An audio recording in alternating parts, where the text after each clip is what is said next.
prezent. Lezhë do të ketë një qendër të re për të moshuarit dhe një mendë sociale ku do të ushqehen personat në nevojë.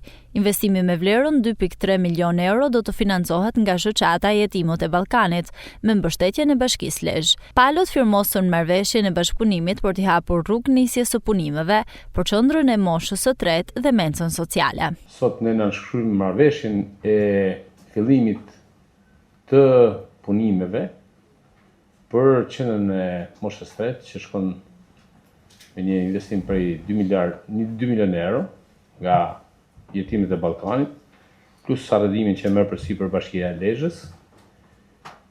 Do jetë një ndër projektet më të mira që në Shqipëri nuk besoj se është parë në kund. Do ketë edhe kuzhinë ditore për të varfrit, përveç se qendrën e moshës së tretë. Do jetë me farë mënyrë një qendër multifunksionale.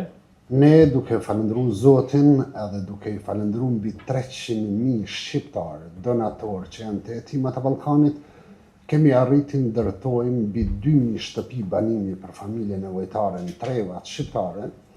Të hapim kuzhina humanitare në momentin që unë jam para jush, ushqehen çdo ditë mbi 2.000 persona në ditë në kuzhinat tona humanitare çdo ditë. Me këtë po du me thonë që projekti që po nis në Lezhë, ndoshta do të jetë ajka e shumë projekteve tjera. Drejtoresha e Shërbimit Social në Bashkinë Lezhë, Marte Fetaj, thotë se ngritja e kësaj qendre është domosdoshmëri për këtë qytet, pasi aktualja nuk ka kapacitet për më shumë se 100 persona dhe kushtet nuk janë as pak të përshtatshme. Ne aktualisht kemi një qendër modeste ku frekuentohet mbi 100 të moshuar çdo ditë dhe në momentin që do kemi këtë qendër, besoj që do jetë ndër krenarit më të mëdha jo vetëm për Bashkinë e Lezhës, por edhe për ju që sa herë të ktheheni në Lezhë ta kuptoni se sa mirë keni bërë për këtë target group në nevojë.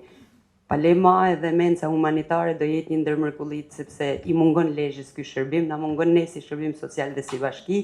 Qendra multifunksionale e moshës së tretë në Lezhë do të ndërtohet pas katedrales së qytetit edhe pritet të jetë gati dhe të vihet në funksion brenda vitit 2026.